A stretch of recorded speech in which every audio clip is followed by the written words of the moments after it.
Buenas noches. Se pueden intentar muchas definiciones de lo que se denomina realismo mágico. Con nuestro invitado de esta noche, a quien muchos estudiosos consideran uno de los precursores de este género, esto de que la realidad se parezca a la fantasía y la fantasía a la realidad parece algo muy simple. En la traducción a una prosa directa, tremendamente impactante e inolvidable.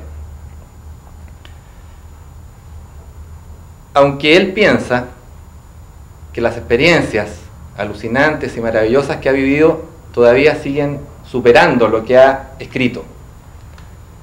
Es que lo vivido por él desde que comenzó a navegar por los canales chilotes en compañía de su padre, don Juan Agustín, han nutrido a este inmenso escritor como una fuente inagotable de experiencias con el mar, la naturaleza, las bestias y los hombres que se encuentran en esos parajes tan alucinantes y desconocidos que él conoce como ninguno. Relatos en una narrativa tan real como mágica, que se han transformado en clásicos, no solo porque resisten los embates del tiempo, sino porque se han hecho universales. Así, desde hace 2 años lo reconocen los franceses, donde sus obras, Cabo de Hornos, Tierra del Fuego y últimamente Los rastros del guanaco blanco, se han hecho populares. Allí lo han transformado en caballero de la Orden de las Artes y las Letras. Para muchos de los que lo han conocido, se han adentrado en su obra y luego lo han conocido personalmente, les cuesta distinguir si están frente al escritor o frente a uno de sus personajes, porque ahí está en sus vivencias esa fuente inagotable de lo que podemos leer y seguir leyendo. Ovejero, lobero, capataz en Tierra del Fuego, trabajador en las primeras exploraciones petrolíferas en Magallanes, escribiente de la Armada, periodista, autor teatral, actor en ocasiones en cine y teatro. Vamos a poder conversar esta noche aquí en Off the Record, en UCB Televisión, con don Francisco Coloane. Es para nosotros un privilegio que nos haya recibido en esta casa, su casa. En un minuto conversamos con don Francisco Coloane. Bueno, usted me hace recordar un viaje que yo hice con mi padre cuando tendría yo 7, 8 años, no recuerdo bien, a un lugar que ahora está muy de moda, Pumalín. En el barco que él era capitán, el barco se llamaba el Guandada.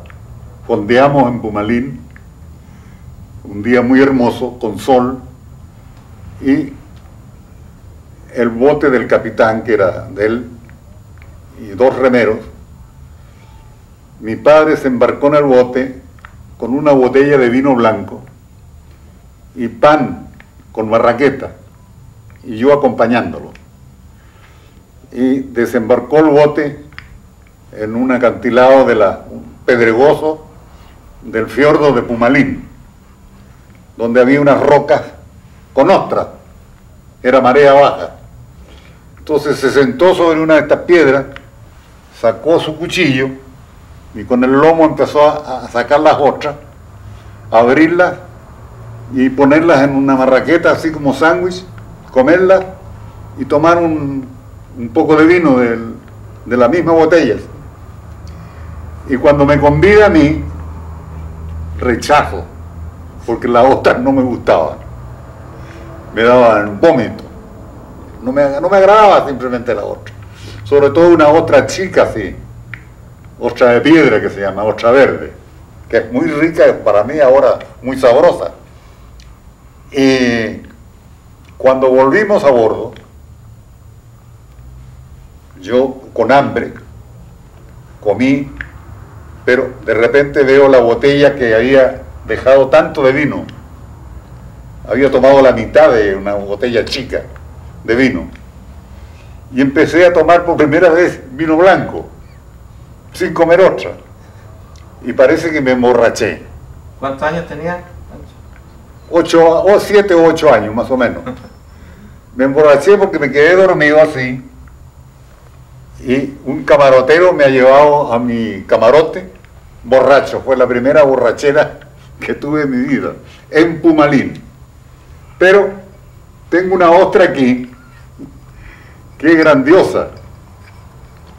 Según dicen que Darwin encontró también estas ostras en la cordillera de los Andes. A mí me la regalaron. Y esta ostra tiene otra ostra superpuesta que para mí tiene un rostro de un viejo. Exactamente así. Aquí está el perfil, ¿ve? Aquí está el perfil. Este es el realismo mágico. El perfil, aquí hay un viejo como yo. Si me lo pongo de careta, hay un viejo, es un ser humano. Y dentro está la memoria. Es un símbolo para mí que lo tengo. Y precisamente por el recuerdo que usted ha hecho de mi padre y que salió esta historia, y los dos nos hemos contado un cuento y el resultado que es un realismo mágico combinado con lo suyo con lo mío. Sé tú. Don Pancho, usted hizo un viaje, a propósito de su memoria maravillosa, a los 13 años. Entiendo, el primer viaje hacia Magallanes. Sí. En que tuvo una visión de lo que era ese paisaje sureño que es una fuente de inspiración para su obra en el tiempo después. ¿Es así? Sí, fue en el vapor de la compañía Brown y Blanchard, el Chiloé precisamente. Tenía dos barcos, el Chiloé y Magallanes, que hacían la carrera de Punta Arenas hasta Valparaíso. Mi hermanastro, Francisco Cabello Cárdenas, porque mi madre fue casada 2 veces, primero con un marino español y después con mi padre Juan Agustín Coloane. Francisco Cabello era primer piloto del Chiloé. Entonces en Puerto Montt nos embarcamos y por primera vez yo hice la navegación por los canales, la angostura inglesa. Conocí, fue en el mes de julio precisamente de 1923. Y lo recuerdo bien porque fue la primera vez que escuché radio a galena, como tiene el caballero ahí una radio así, a galena. Escuché el match de box entre Jack Dempsey y Gibbons en Estados Unidos. Ganó Dempsey a Gibbons. Por primera vez escuché radio. Eso lo recuerdo. También recuerdo el paso después de la angostura inglesa, encontramos el mar de los canales helado, más o menos con una capa de hielo de 1 pulgada así. Y me extrañó que los pájaros, las gaviotas, por ejemplo, llegaran y resbalaran en el hielo. Pero de repente salió una foca de 2 pelos, parece, rompió el hielo y hizo su salida y su zambullida. Eso para mí, para un niño de 13 años, acostumbrado a otras aguas y a otras navegaciones, me pareció que iba a un mundo completamente extraño. Así llegamos al estrecho de Magallanes, y recuerdo bien que cuando vi Punta Arenas, cuando pasamos por frente allá cuando se tomó posesión del estrecho del fuerte Bulnes para adentro, veo la nieve había caído sobre Punta Arenas, era mes de julio, y entonces los humitos de la chimenea salían como los buses que están pasando por aquí ahí con su chorro de smog. Pero allá no era smog, era una cosa natural de leña de carbón y parecían hongos. Y fue una impresión muy grande para mí. El capitán Cabello, el piloto Cabello y mi cuñada Elena vivían en la calle Quillota, 3 y tanto, casi esquina ecuatoriana, y también llegamos allí con nieve y me instalé en la casa y me pusieron en un colegio salesiano de Punta Arenas, pero en primer año de humanidades. Pero yo había hecho el primer año de humanidades en un seminario jesuita de Ancud. Había estado interno, no de sacerdote, compañera, sino que interno seglar, que se llama, y había hecho el primer año de humanidades en el liceo jesuita de Ancud. Y tuve que repetir el primer año de humanidades en julio, cuando llegué, en el colegio salesiano de Punta Arenas, que está cerca de la plaza. Lo cual me sirvió, porque me parece que esas repeticiones son muy útiles a los 13 años, porque quedan en memoria, pues sabía yo el análisis lógico, el complemento directo, y todo esto me lo sabía de memoria ya. Ahora, don Pancho, usted este año, además de celebrar sus 86 años la semana pasada, ha estado muy celebrado, fue condecorado por el gobierno francés, estuvo en Francia en el encuentro de Saint-Malo. Que usted no es muy amigo, entiendo yo, de los halagos, pero ¿qué significa para usted a esta altura de su historia como escritor recibir un reconocimiento desde Francia? Bueno, es la satisfacción más grande después del Premio Nacional de Literatura de mi país. Primero está el reconocimiento que me ha hecho mi propio país al darme el Premio Nacional de Literatura en el año 64, cuando escuché a De Gaulle hablar en la universidad, me acuerdo. Charles de Gaulle habló ahí, me invitaron a escucharlo y me impresionó mucho la figura de Charles de Gaulle y su discurso, como de relojería, así. Y lo comenté yo, le dije, pucha, los discursos de este caballero son los párrafos precisos, y alguien como así son los chilenos o los franceses, muy peladores, me dice, si los aprende de memoria, mejor aún, si yo supiera un discurso así, se lo diría en este momento.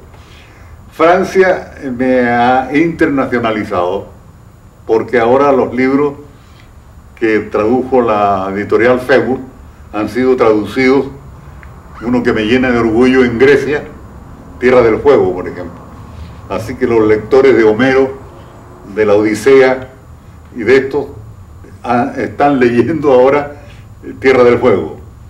En Holanda también me tradujeron los holandeses que descubrieron el Cabo de Horno, precisamente. Schouten descubrió el Cabo de Horno, los holandeses también me tradujeron. En Italia también me tradujeron, me llamó por teléfono una señorita que es periodista, recuerdo su nombre, antes de ayer me llamó para mi cumpleaños precisamente, Rita Salà, periodista italiana. Y entonces yo le dije, mire, ¿cómo se llama? Rita Salà. Yo le digo, ¿y usted me recuerda? Me dice. Yo le digo, sí, yo estoy mirando aquí en este momento a el planeta Venus, le digo yo, que sale por el noreste de la cordillera de los Andes, el planeta Venus. Ah, me dice, yo también miro a veces el planeta Venus de allá. Así que yo le hice una cortesía así, entonces le dije, nos vamos a comunicar siempre a través del planeta Venus, desde Roma a Santiago de Chile, sin ser venusianos. Entonces todo esto me ha llevado a una cosa de también un realismo mágico. Me siento inserto en una cosa mágica con mis triunfos y mis lectores en Francia, del último grumete, del Cabo de Horno, de Tierra del Fuego se apaga, y del Guanaco sobre todo, que es el exterminio de los zonas de la Tierra del Fuego, esto me llena de júbilo, de alegría, pero también de responsabilidad. Don Pancho, en su obra, en todos sus cuentos y novelas, implícita o explícitamente, hay una reivindicación de la naturaleza, de los espacios puros, oceánicos, de la fauna, de la naturaleza. Hay una reivindicación que en el lenguaje de hoy día y en las preocupaciones de hoy día de los lectores franceses, por ejemplo, se puede asociar al tema ecológico. ¿Usted cree que en esa razón hay un motivo de por qué tiene impacto su obra más allá de la aventura hoy día en esos lectores?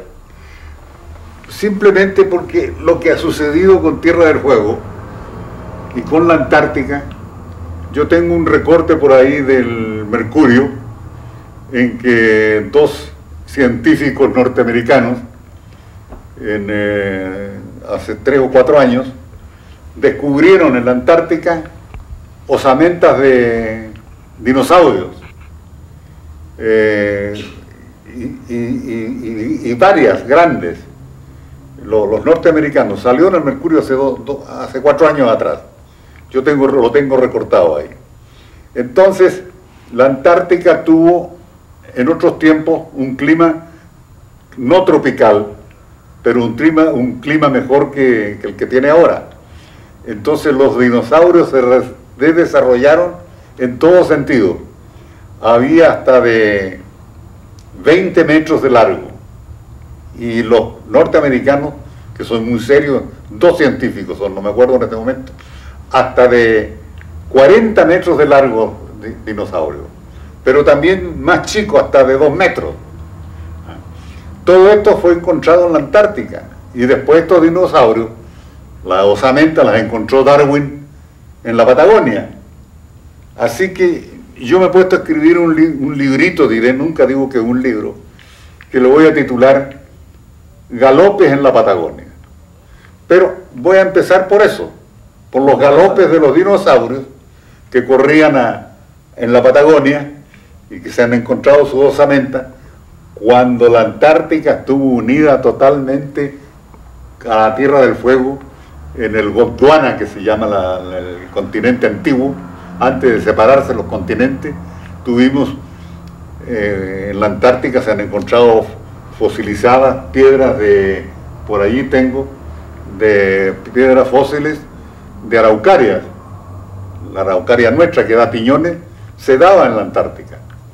Entonces nuestros derechos antárticos vienen desde muy antiguo, geológicamente e históricamente, porque antes del hombre vivieron los dinosaurios y pasaron para la Patagonia, y ahora de la Patagonia nosotros pasamos como yo estuve en el año 1947 a bordo del Angamo, estuvimos en enero, febrero y la mitad de marzo navegando por la Antártica. Ahora, usted hacía mención del gozo que le provocaba que en Francia estuvieran leyendo el guanaco blanco. Esa historia, entiendo yo incluso que hoy día está como un proyecto para transformarla en una película en Chile. Sí, me han dicho. Y se refiere ¿cierto? a la historia del exterminio de los Onas, a partir de una historia muy singular de una mujer. Esa relación que usted trabajó en esta obra, yo quería asociarlo a la relación que usted personalmente tuvo con algunos indios en sus viajes. Entiendo que incluso usted, un indio Yamana, en este caso fue no un Ona, le salvó la vida, ¿no? Ah, sí, yo hice mi navegación en el canal Bigle cuando yo era secretario del juzgado del trabajo de Punta Arenas. No, oficial primero era. Tuve de secretario subrogante después. Entonces hubo un juicio allá y el juez, don Antonio Liubitich, consiguió que un barco de la Armada me llevara para el Bigle. Fuimos en el Micalvi, nunca lo olvido. Y yo notifiqué a las personas que eran interesadas en esto allá, pero el Micalvi tenía que hacer los faros, que se llama, de toda la región allá, y teníamos que encontrarnos en Yendegaya, que es un fiordo, y entonces yo terminé mi diligencia y alguien me aconseja que navegue a Yendegaya para esperar el barco, y lo hice en un bote salvavidas que los indios habían salvado del naufragio de un barco que creo que se llamaba Monte Cervantes, y el barco quedó dado vuelta de campana sobre las rocas, y los indios sacaron un bote, le pusieron mástil y vela de cuadra atrás y una de trinquetilla de foque, y este indio era Félix Yamana, y con él fuimos. Me compré una sardina, una lata de sardinas, nos tomamos y navegamos desde Navarino hasta Yendegaya con muy mal tiempo. Había un suroeste y teníamos que voltejear de orilla a orilla. El indio era el capitán, yo el ayudante. El indio se sentaba al timón así, se arrollaba, las olas le pasaban por encima. Yo sacaba el agua con un tacho, con un balde, sacando el agua. Cuando teníamos que virar por avante, entonces subía y pescaba la escotilla de la trinquetilla, y pudimos, pasamos una noche, la noche es muy corta, pasamos una noche navegando así, y alcanzamos a entrar en Yendegaya. Cuando llegamos a una playa donde tenía una estancia una familia cerca, apellido yugoslavo, cerca. Y entonces la señora nos vio con el indio, nos dio un estofado de carne, el indio comió, yo comí, él volvió en su bote para hervirle, y yo me quedé allá, y el bicable me recogió ahí después y seguí para Santiago. Una verdadera aventura. Pancho, usted ha comentado algo. Félix se llamaba el indio. Félix. El indio Félix. De grandes viajes, mucho tiempo, y yo he leído que usted siempre piensa que en su memoria, en el registro que usted ha hecho de toda esa experiencia, hay mucho más de lo que ha escrito, que ha logrado escribir. ¿Cómo sigue siendo esa relación suya hoy día con el mar? Bueno, yo todavía nado tengo un ranchito en Quintero, todavía nado unos 20-25 metros de pecho, y salgo nadando de espalda, como los botes, con el espinazo así, y cuando la ola se retira me levanto, y todavía eso ahora no lo puedo hacer porque ando con una asiática. En Santiago siempre tengo problemas. Estando a la orilla del mar ya me habría curado de la asiática, que yo, aunque sea en julio, a la orilla del mar. Y aquí tengo que andar con un parche que se llama parche león, que lo tengo puesto ahora actualmente. Pero lo interesante es esto. Actualmente lo mismo. La Tierra del Fuego, después del terremoto blanco que vino, eso donde se murieron tantos miles de ovejas y tantas otras cuestiones.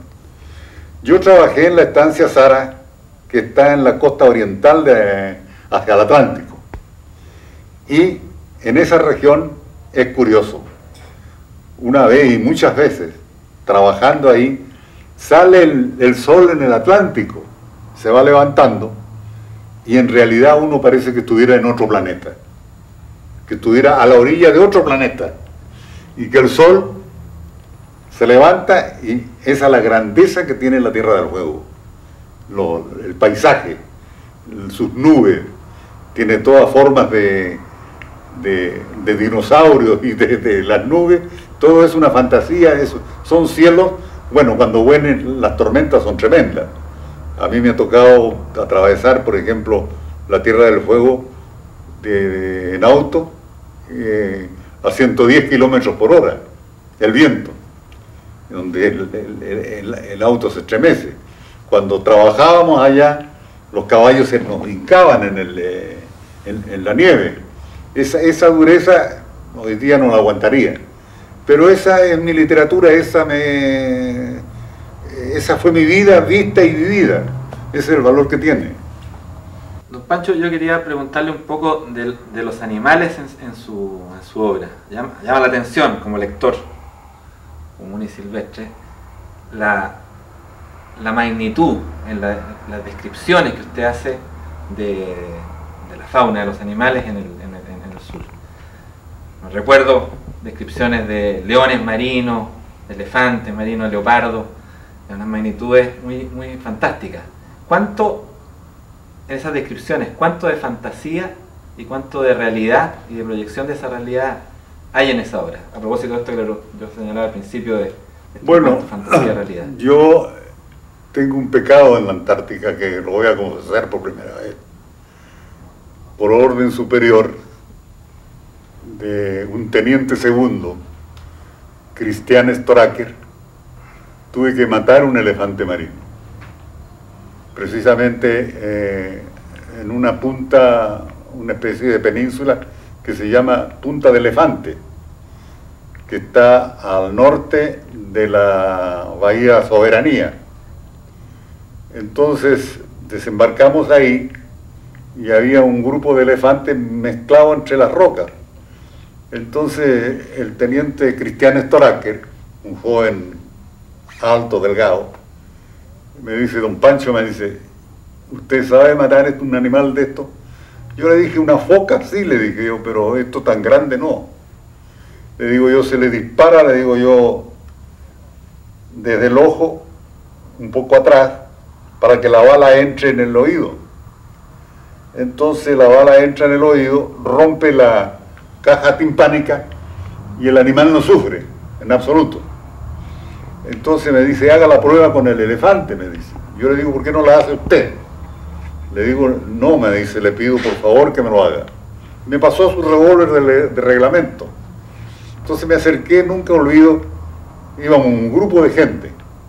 Y iba Luis Robán, me acuerdo siempre, Genaro Medina, otros compañeros así, y me acerco como a 50 metros de la manada y veo uno que me le podía pegar, me acerqué más y le pego el primer balazo y no doy bien en el blanco, y entonces descargo todo el revólver de balazo. Entonces le abrí una herida en el cuello al animal y logró nadar y tomar el mar.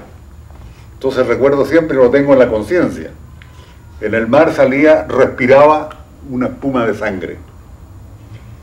Y al día siguiente, recuerdo, fuimos para ver si habíamos, porque querían tener el esqueleto para traerlo para el Museo de Santiago. Y no encontramos ni elefante ni nada, pero me acuerdo bien siempre en la mañana yo vi a dos orcas, las ballenas asesinas que son chicas, que van así, y estas seguramente se comieron al elefante. Se comieron toda la carne del elefante, y el elefante con su osamenta habrá quedado ahí. Esto, lo otro. Pero eso lo tengo en la conciencia de la única vez que he matado a un animal. Ahora me ha tocado trabajar en las estancias, sí, pero ahí degollar ovejas y todo otro para comer es otra cosa, pero matar a un elefante me parece un crimen. Ahora, ¿a usted le tocó ver el exterminio de lobos pequeños en su viaje? No, pero al sur de Chiloé sí. He visto cómo entran a matar lobos con garrotes, y antiguamente los indios se llevaban el garrote aquí, lo ponían aquí, y entonces se acercaban a los roqueríos como si fueran una foca. Entonces se mezclaban con la foca y ahí mataban a los popis, que llaman, a los chicos. Tengo un cuero, yo no lo tengo aquí, lo tengo en Quintero, que me regaló un cazador de foca cazado así, lo tengo de recuerdo, nada más. Ahora, ¿es cierto esto que se dice que usted, su primer trabajo en las estancias fue escapador de cordero a dientes? Claro, yo era cadete en la estancia, así le llaman, ¿no? Aprendiz, era aprendiz. Y uno tiene que hacer todo lo que ordenen los trabajos. Entonces en la marca, me acuerdo en 1929, yo tenía, claro, 19 años, había hecho mi servicio militar. Y entonces tenía buena dentadura, ahora tengo placa, pero en ese tiempo tenía dentadura. Y entonces me eligieron con otros 2 compañeros ovejeros para hacer la marca en toda la estancia. Una estancia de 90.000 animales, con campos generalmente de 3.000, separados así. Entonces toda esa faena me tocó, precisamente eso será que ahora he tenido que pagar sacándome todos los dientes y poniéndome dedos.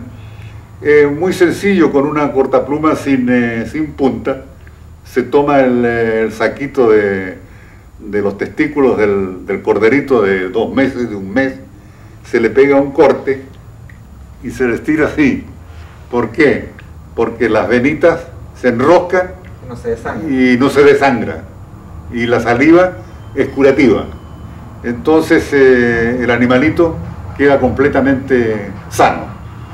Y entonces nos capábamos en 3.000, la mitad más o menos que eran machos, en esa forma.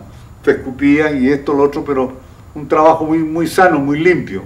A propósito de rituales, usted tuvo un tío que se llamaba Lorenzo, ¿no? que influyó mucho cuando usted era niño. Ah, claro, mi tío Lorenzo Boldrini era de Rimini, de claro. Italia, de Rimini, marino. Se casó con la hermana de mi abuela. Mi abuela era Carmen Vera y su hermana era doña Candelaria Vera, doña Cañe, y se casó con este marino italiano. Hicieron una casa muy bonita frente a la nuestra, de 2 pisos. Se ganó la vida haciendo cabos para los barcos. Y ahí me enseñó a dar vuelta a la máquina para hacer con un piñón cabo de Cabo Manila. Todo esto, y vendía estos cabos a los barcos, a los pescadores. También hacía redes y me empleaba en todos estos trabajos. Yo era niño y me acuerdo, me enseñó a cazar los zorzales con un suncho y una red, y entonces me ponía ahí un palo, caía un zorzal, y cuando había unos 12, 20 ahí me decía no caces más, y mi tía Candelaria los hacía con polenta. Y ahí aprendí a comer bien zorzales en polenta. ¿Y ese tío fue el que usted le untaba las rodillas con sangre de venado? Sí, para que claro, también pescaba él, cazaba venado, venaditos chicos, sin pudú. Entonces cuando los colgaba y los desollaba, yo era su ayudante. Entonces pescaba un poco de sangre y me ponía en la rodilla y me decía, corre, me decía, porque vas a ser como un venado de corredor. Bueno, yo corría y volvía, en todos esos menesteres lo acompañaba, también poniendo espineles para los pulpos, para los calamares, pulpos. Las mareas en Kemchi son de 7 metros de desnivel, así que el fondo del mar se desnuda como 1 kilómetro más o menos, 1,5 kilómetros, y queda todo afuera. Entonces comíamos pulpo, calamares, de toda la cosa. Me crié así. Ahora, usted, a propósito de esta condecoración del gobierno francés, cuando agradeció ese honor, usted señaló que usted era un caballero de piel de foca. A ese caballero de piel de foca, ¿cuáles han sido los embates de aire, mar o tierra más duros que le ha tocado enfrentar con esa piel? Bueno, yo estuve en las Galápagos 5 días, y también en los embarques y desembarques de la Galápagos salían lobos de 2 pelos, todavía ahí en la Galápagos. Saltan así y se van ahí. Un día se me ocurre nadar en una bahía que se llama Cormorán, Punta Cormorán. El grupo se llamaba el grupo nuestro se llamaba los Albatros, y iba dirigido por una señorita ecuatoriana, semejante a usted, muy simpática, que se llamaba Graciela Vázquez, Chela Vázquez. Ella era nuestra dirigente, era de la Universidad de Quito. Entonces yo llevaba mi traje de baño, me desvestí entre las matas y todo esto, y empecé a nadar en esta bahía Cormorán, cuando de repente me salen dos tortugas de mar con los cuellos así para afuera. Y entonces me asusté, pues. Me asusté al ver las tortugas así con los puños en alto, así, y de espaldas me fui nadando para la costa y asustado. Cuando llego a la costa, me levanto y piso en un pez raya, un pez manta. Piso en el pez manta, me resbalé, salí del pez manta y por una casualidad tremenda encuentro un tablón con clavo así oxidado. Y pesco el tablón y le empiezo a dar al pez raya. Encima, ¿para qué? No para bailar. Y en eso aparece la señorita Chela, la dirigente, y me trató de no sé qué. Me dice, ¿cómo se le ocurre a usted hacer estas cosas si está prohibido? Y me consideró que era un loco. Me dijo que, yo le dije, ¿usted creía que yo me estaba cazando una ballena? Si esto está prohibido, hacerlo aquí, maltratar a los animales ahí. Llegamos a bordo en la noche y entonces el comandante del barco se llamaba Bucanero el barco. El capitán era Jorge Game Castro, no lo olvido nunca. Un hombre alto que estuvo en Chile también y viajó en la Baquedano también, estudió aquí. Jorge Game Castro. Entonces le conté lo que me había pasado con la señorita Graciela, esto, lo otro. Y entonces me dice, escríbalo, me dijo. Escríbalo. Y ahora no lo he escrito, pero lo estoy contando. Que es lo mismo. A propósito de hablaba de locura. También dijo usted en esa oportunidad que yo mencionaba, de que usted quería terminar sus días cuerdos después de haber vivido como loco. ¿Echa de menos esas locuras? Bueno, he cometido muchas locuras, pero todas han sido generosas, digamos. He salvado gente, he peligrado mi vida en ventanas, por ejemplo, por sacarle una pelotita que jugaba a una sobrina mía que ahora es médico. Cuando lloraba por la pelota, entonces me metía al mar y después no podía salir. Entonces me rompí las manos y he estado peligrando varias veces que termine la vida en cualquiera de estas leceras que hacía, pero hoy día ya no hago leceras. A propósito de locura, usted entiendo que se perdió el cargo de cónsul en Comodoro Rivadavia, entiendo, porque estaba pololeando aquí con la señora Eliana, cuando pololeaba antes de casarse aquí en el Parque Forestal, ¿no? Sí, claro. Dejó esperando al presidente. Resulta que yo hice un viaje con la escuadra y con don Juan Antonio Río a Punta Arenas, y de vuelta nos pescó un temporal en el Golfo de Pena y yo estaba arriba en el púlpito, que se llama, y cuando de repente sube don Juan Antonio Río, que era presidente de la República, y me dice, parece que somos los únicos que estamos en pie. Sí, pues le dije, su excelencia, qué sé yo. Él se fue, yo me quedé arriba. Después llego a Santiago y don Alfonso Borges, que era senador, me dice, el presidente le ofrece un cargo de cónsul en Comodoro Rivadavia y lo espera a las 4 de la tarde, como la hora que tuve que esperarlo a ustedes, para la audiencia. Y entonces yo estaba en el parque aquí precisamente con mi actual señora y me pongo, no me acuerdo, a discutir por qué, y de repente le digo, ya se me pasó ahora, y le digo, tengo que ir a la Moneda por un consulado que me dan en Comodoro Rivadavia.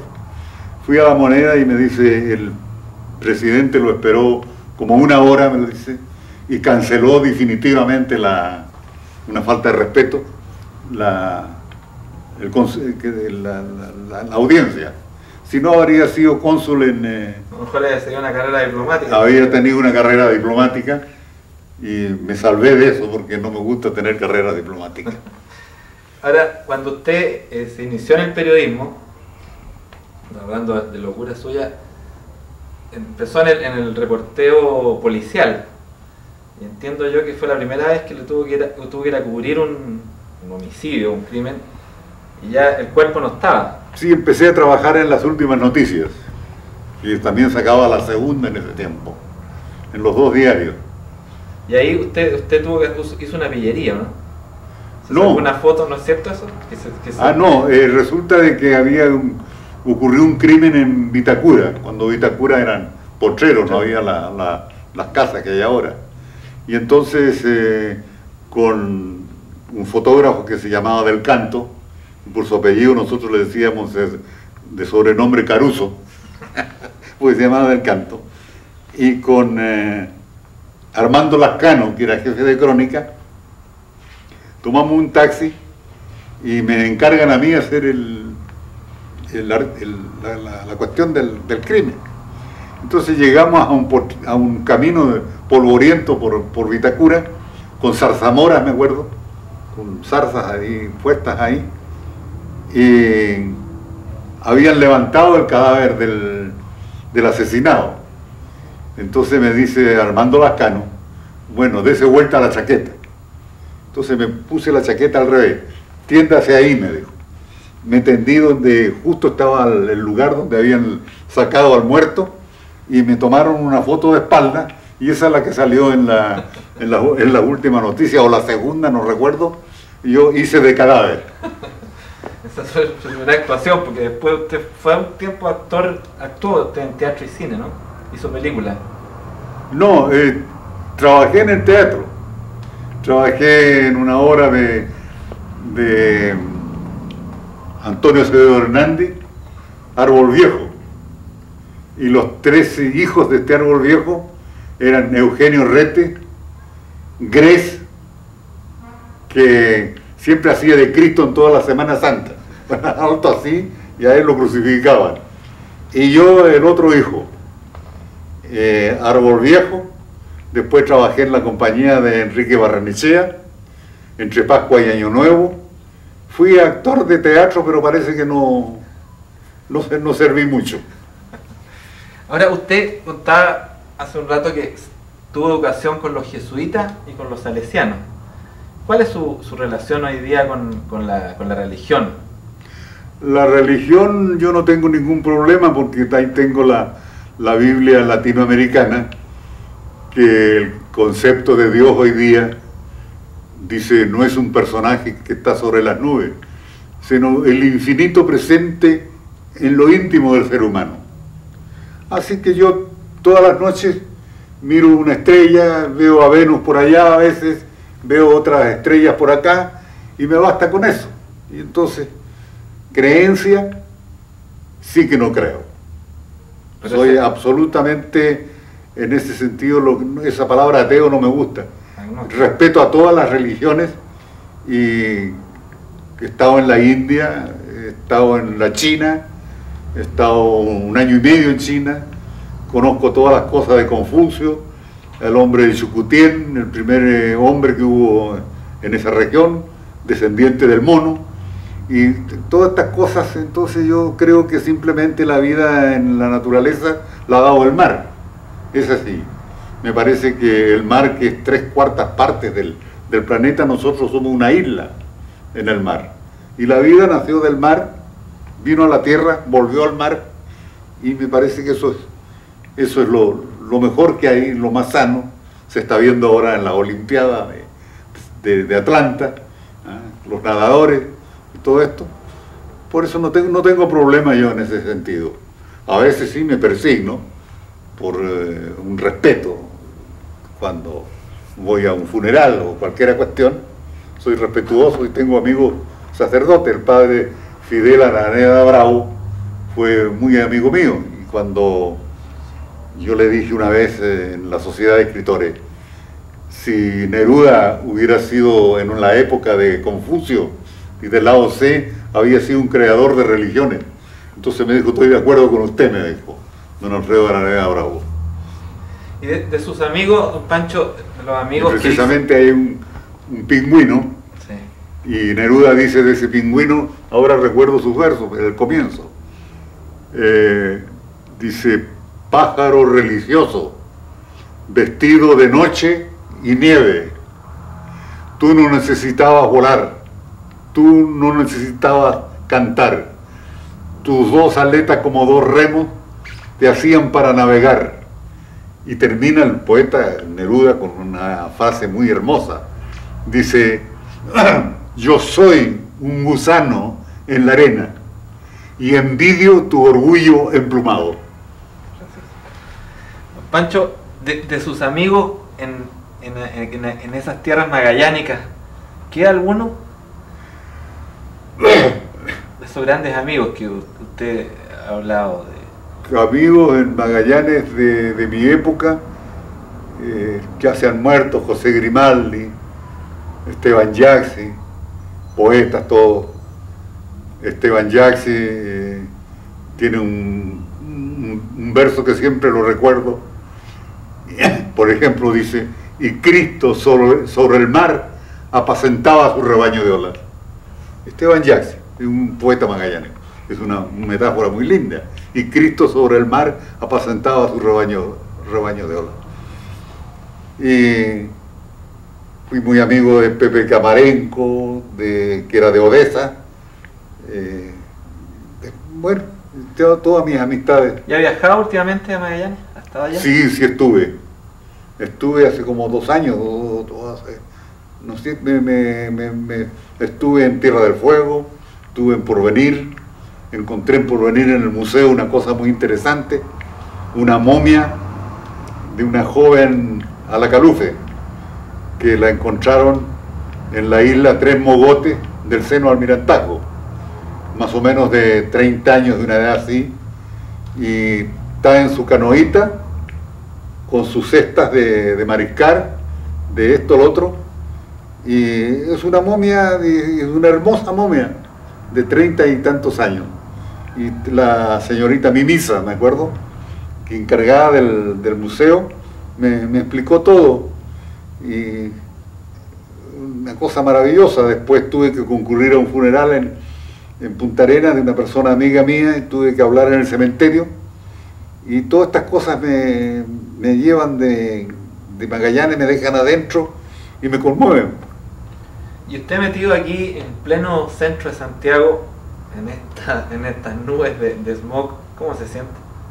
Aquí me siento bien, ¿sí? Porque esta casa es suficientemente para mí y mi mujer nada más, y la señora que nos atiende en la casa. Y para 4 personas estamos muy bien, y tengo siempre mis conchas, mis pingüinos y mis cosas. Es como si estuviera en un témpano, sí. Metido en un témpano. Don Pancho, ¿usted sueña mucho con todas estas historias, con el mar, con sus viajes? ¿Sueña? ¿Sigue soñando? No sueño tanto. Duermo bien. No tengo sueños, no tengo a veces algún pequeño sueño, pero no tengo en ese aspecto. No empleo los sueños para escribirlo, digamos. Ahora, si usted tuviera que escoger o hablar de los cuentos o de la novela que más lo ha gratificado, ¿cuál es? ¿De novela de mía? Sí. Para mí, El camino de la ballena es lo que más extenso que he escrito. No sé si será una buena novela o mala, pero es lo más largo que he escrito. Y el mérito que tiene, que lo escribí por los 3 meses que estuve en la Antártica, y en vez del Leviatán era Langamos, fue el barco en que yo navegué y transformé todo esto, y el mérito que tiene eso para mí es que es la primera novela que se escribe sobre la Antártica. No hay novela inglesa, no hay novelas de ninguna parte, y la otra es Los conquistadores de la Antártida, en que yo pongo, es una ficción, sí, de que se encuentran osamentas de 2 o 3 indios Yamana en la Antártica, Eso lo supuse yo, lo puse, no es una ficción. Pero para mí, ellos vivieron 2000 años en el Cabo de Hornos. ¿Y cómo una tempestad no puede haberle llevado una canoa y haberse perdido ellos en el mar de Drake o en la Antártica? Entonces, en homenaje a los Yámanas, además tenían una creencia muy bonita. Decían que habían descendido del cielo en una cuerda hecha de cueros de foca. Y entonces mirar al cielo y descender ahí, eso me parece una maravilla de la imaginación de los Yámanas. Ahora, su obra ha sido masivamente leída por generaciones, sobre todo de estudiantes, de jóvenes. Con este reconocimiento que se ha hecho en Francia la obra, con esta recuperación de lo que usted ha escrito, ¿usted piensa que puede haber una relectura, una segunda mirada a lo que ha escrito Francisco Coloane? Lo que me agrada más es que me hayan traducido El último monumento de los Baquedanos, porque ese es un libro que es muy leído aquí. Se han editado ya como cerca de 1 millón de ejemplares desde que existe el libro. Y entonces, teniendo en Francia los niños leyendo El último monumento en francés, otros aquí en castellano, puede haber una relación en los colegios algún día de ser textos de estudio, digamos, para aprender francés y castellano mutuamente. Eso me llenaría de satisfacción y de orgullo. Es el orgullo más grande que tengo. Don Pancho, yo partí conversando con usted, haciendo referencia a esos primeros viajes con su padre, y usted nos relató ese viaje y esa experiencia cuando comió erizo y tuvo su primer mareo. Cuando su padre murió, usted las últimas palabras que le escuchó, entiendo que fueron "volvamos al mar", ¿no? Sí. Mi padre murió el 11 de agosto de 1919, no lo olvido. Yo dormía en una pieza con mi madre, contigua a la de él. Entonces de repente mi madre me dice: levántate, el papá se está muriendo. Entonces me levanté, fui, y entonces mi padre, que era un hombre alto como yo, tuvo una diabetes y quedó muy flaco. Entonces lo vi y me estira la mano y me la da, me aprieta y dobla la cabeza así hacia la pared y falleció. Entonces yo escuché que me había dicho: ah, no, yo soñé después. A usted me preguntó de los sueños. Yo soñé al tiempo después que yo iba de la mano, que mi padre me llevaba por una colina y veíamos unos paisajes, unos vergeles, unas lagunas muy bonitas en la cumbre. Y entonces, de repente, despierto del sueño, mi padre me afloja la mano y me dice, oigo su voz que me dice: volvamos al mar. Y eso me quedó para toda la vida. El día que me muera, yo pienso que es una vuelta al mar y que me voy a encontrar con mi padre. Bueno, don Pancho, ha sido muy grato poder conversar con usted aquí en Off the Record, en UCB Televisión. Para mí ha sido muy agradable. Yo le agradezco más a ustedes. Si he participado en esto es por mi amistad con Rodrigo González, con el cual hicimos una vez una película también a la orilla del mar. Bueno, a ustedes los esperamos el próximo domingo en otra edición de Off the Record aquí en UCB Televisión. Don Pancho, muchas gracias, buenas noches. Buenas noches.